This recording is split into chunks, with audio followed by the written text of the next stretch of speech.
Since I got rid of most of my things a few years ago, I've had to reanalyze my relationship with the world, with myself, with my thoughts and with my feelings, and it's that reanalysis that has been the biggest and most rewarding change for me. Minimalism is a really great way to grow and learn and detach, and particularly if you were like me and invested your identity and attention and money and time into all the wrong things, it is a solution. It's one route to getting to a more balanced, self-aware, tranquil place, but it isn't the only way, because there are so many philosophies and faiths that offer their own route to that better place.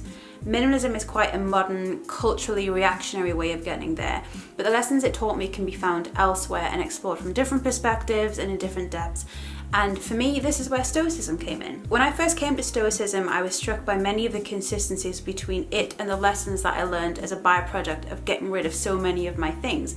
And that's what I want to talk about today. So for a very brief overview for anyone who's new to Stoicism, Stoicism is a philosophy from ancient Athens in the 3rd century BC and is a philosophy of personal ethics informed by its system of logic and its views on the natural world. It is the pursuit of self-mastery, perseverance, and wisdom, something one uses to live a good life. Basically, it's philosophy with its work boots on. It's practical and to be used by everybody, not just discussed. The main figureheads are Epictetus, Seneca, and Marcus Aurelius. It's non-judgmental, non-dogmatic, and has its roots firmly in logic without being too dry or boring. It's a really beautiful and empowering view of the world, and there is often some confusion that it's about suppressing emotion, but that's the more common usage of Stoicism with a small s. The philosophy does not recommend this at all. And for anyone who's new to minimalism, I feel there's a misconception that it's about Diogenes-style deprivation or that it's purely about aesthetic. And I'd say that it's not completely disconnected from the two, but that's certainly not the main function. There are as many ways of defining it as there are people who consider themselves to be minimalist, but to me, minimalism is pretty much everything that I'm going to go on to discuss in this video. At its simplest, it's an understanding that, contrary to popular belief, things don't make us happy, and certainly better or more things don't increase our happiness. Happiness might come as a byproduct of owning some stuff, like tools for efficiency or for looking after yourself, but happiness is not stuff. And that distinction is particularly important in our fast-paced modern world, as we're frequently told through some very insidious means that owning stuff is success. And minimalism is basically a rejection of this and an aim to prioritize things that feel more important to us. I plan on talking about Stoicism in more detail in future videos, but today I want to talk about how Stoicism and minimalism complement each other. That's not to say that all Stoics should be minimalists or all minimalists should be Stoics, but the likelihood is that if you appreciate one, you'll appreciate the other. I'd say that minimalism is like a practical form of Stoicism and Stoicism is like a philosophical form of minimalism. The two complement each other very, very nicely in the following ways. On calming desires and impulse control. Freedom isn't secured by filling up unheart's desire, but by removing your desire. Try praying differently and see what happens. Instead of asking for a way to sleep with her, try asking for a way to stop desiring to sleep with her. Instead of a way to get rid of him, try asking for a way not to crave his demise. Instead of a way not to lose my child, try asking for a way to lose my fear of it. Minimalism focuses on the futility of chasing happiness in the form of possessions or status. We've been sold a story. We're surrounded by people and adverts and celebrities and marketing campaigns telling us that we can get a heart's desire by buying it. They imply that we can buy confidence, friends, self-worth, respect, but they are stories sold to us by charlatans. It's easy to feel like the only way we can be content with what we have is to have everything that we want. Minimalism, like Stoicism, teaches us that the only way to free ourselves from spending our entire lives chasing something disguised as good is to see through its disguise and no longer desire it. On seeing things for what they really are. Like seeing roasted meat and other dishes in front of you and suddenly realizing this is a dead fish, a dead bird, a dead pig, or that this noble vintage is grape juice and the purple robes are sheep wool dyed with shellfish blood. Perceptions like that, latching onto things and piercing through them so we see what they really are. That's what we need to do all the time, all through our lives, when things lay claim to our trust, to lay them bare and see how pointless they are, to strip away the legend that encrusts them. It is a very human trait to tie stories with objects, but it's not necessarily a helpful one. We entwine our possessions with memories, with personalities, with hopes for the future, with its potential or resentment. Objects can hold a lot of emotional charge. But minimalism teaches us to see things for what they actually are, and by stripping away all of the illusions, we can better understand that the stories we install into them are in us. It's a tool to help us educate ourselves on ourselves. It sounds like a bit of a cliche, you know, the answer was in our hearts all along, but I think it's a really important one. You know, if you have a pair of lucky pants, for example, those pants might very well make you act differently in a way that you perceive to be lucky, but ultimately that's you. That's not the pants. It's a disservice to you as a person to think that you're only you thanks to a supporting cast of possessions. By overemphasizing the influence of inanimate objects, we sacrifice our own power. We trust in the new gym wear to make us fit, or the new notebook to make us more productive, or new software to make us work harder, but this is a convenient illusion. It's always us who has to put in the work, and it's so important to be able to tell apart the object from the effect or personality or influence it has. That's not to say that symbols don't have their place, but it's important to know the difference between an object representing an idea and the idea itself. You need to have the ability to understand and see things for what they truly are in both Stoicism and Minimalism, on understanding the limitations of what you can control. Some things are in our control while others are not. We control our opinion, choice, desire, aversion, and, in a word, everything of our own doing. We don't control our body, property, reputation, position, and, in a word, everything not of our own doing. Even more, the things in our control are by nature free, unhindered, and unobstructed, while those not in our control are weak, slavish, can be hindered, and are not our own. One of the reasons I used to buy so much was because I wanted to control how I was perceived. I was very focused on wanting to come across a certain way, but without any idea how to actually do that. And this often resulted in me trying to wear my personality or decorate my home with my personality. There's nothing necessarily wrong with that fundamentally, but a problem does arise when the reason that you're investing money and time and energy and excessive thought into those things is to try and control the uncontrollable. It's a waste. And to preempt your question, you do play a role in how other people perceive you, but the distinction is whether or not more time invested equals increased results. You can do your best not to give people a valid reason to dislike you. Don't kick them, don't shout at their mothers, don't hit them with your car, etc. But providing you've been a good person by your own measures or by stoic measures, the rest is out of your hands.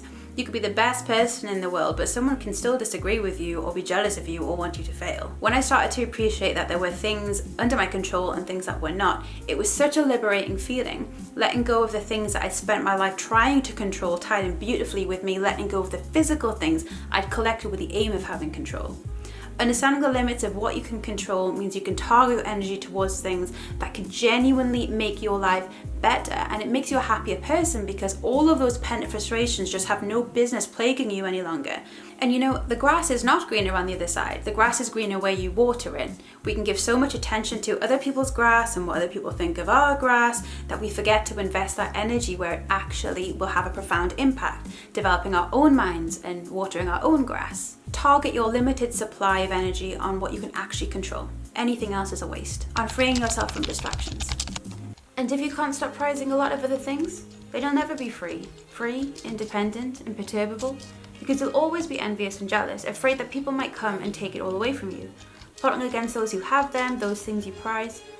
People who need those things are bound to be a mess and bound to take their frustrations on the gods, whereas to respect your own mind, to prize it, will leave you satisfied with your own self, well integrated into your community and in tune with the gods as well, embracing what they allot you and what they ordain. If a person gave away your body to some passerby, you'd be furious, yet you hand over your mind to anyone who comes along so they may abuse you, leaving it disturbed and troubled. Have you no shame in that? There's probably a lot that you've been led to believe, a lot that you've assumed in your childhood or absorbed through the zeitgeist. Minimalism questions a lot of these assumptions.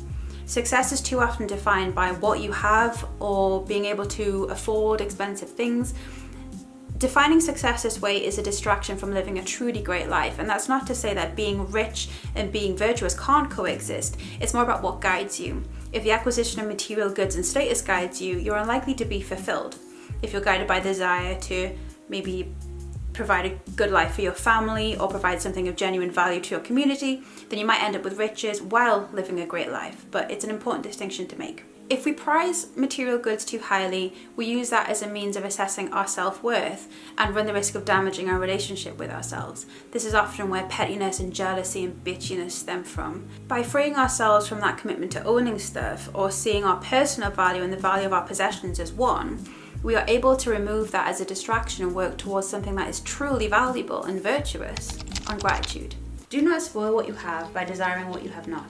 Remember that what you now have was once among the things you only hoped for. No person has the power to have everything they want, but it is in their power not to want what they don't have, and to cheerfully put to good use what they do have. Everything needed for our well-being is right before us, whereas what luxury requires is gathered by many miseries and anxieties. Let us use this gift of nature and count it among the greatest things. Beautiful.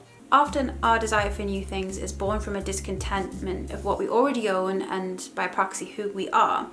And often we are discontented with these things because we've neglected to properly acknowledge them or what they contribute. Gratitude is an active process, and this is something that decluttering highlights. And I know the word decluttering focuses on getting rid of things, but really to me, decluttering is about allotting time to pay attention to everything you own, not taking anything for granted, and appreciating that everything has a role in your life. If you go through your things and conclude that everything has earned its place by your side, that's a form of gratitude. Decluttering also means that you have to contemplate the idea of your life without the object. What would that be like? There's a stoic idea called negative visualization, which means using your imagination to think of the bad things that might happen. I know that this might sound a little bit pessimistic, but the results are so powerful.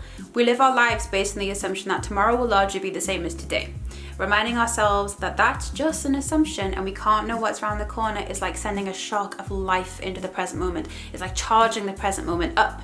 It's no longer dull and easy to waste. Decluttering means imagining your life without your things and deciding that your life is better with those things. And that is a way to feel truly grateful for them. I really love the idea too that all things carry a cost greater than just monetary. And Seneca tells us to appreciate that we didn't have to pay the cost for some things and endure the miseries and anxieties required for some of the things that we don't have. And that just as we are grateful for things we have, we can be grateful for the things that we don't have. But Marcus Aurelius warns, watch yourself that you don't value these things to the point of being troubled if you should lose them. Which leads me on to my next point, on detachment and impermanence. I was shipwrecked before I even boarded. The journey showed me this, how much of what we have is unnecessary and how easily we can decide to rid ourselves of these things whenever it's necessary, never suffering the loss. Whenever you experience the pangs of losing something, don't treat it like a part of yourself but as breakable glass, so when it falls you will remember that and won't be troubled. Minimalism taught me to separate myself from the things that I owned. It taught me to know that I am enough without them, and this made me appreciate the feeling of detachment, to know that I can be complete without the things I bought to complete me.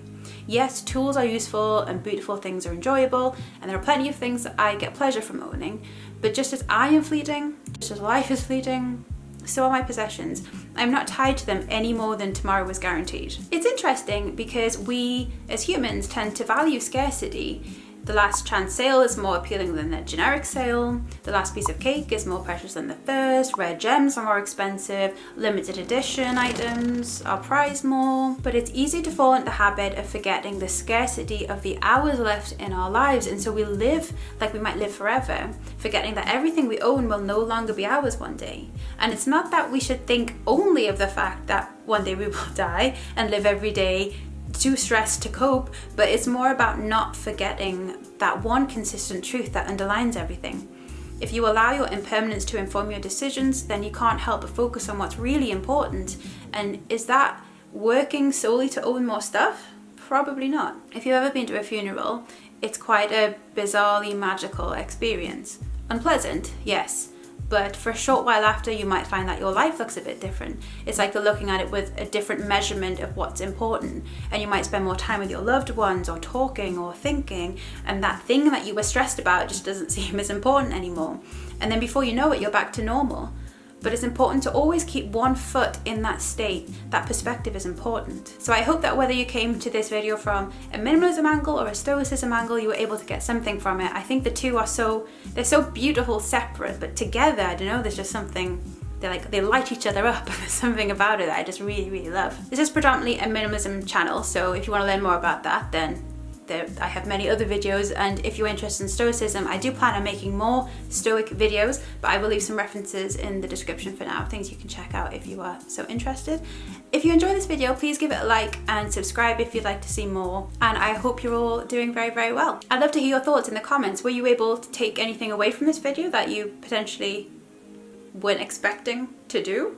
Or was there a new perspective or a new angle that was highlighted in this video? I'd love to know. Leave me a comment. Thank you very much. I shall see you in my next video. Goodbye. Most of what we say and do is unnecessary. Remove the superfluity. Superfluity. Superfluity.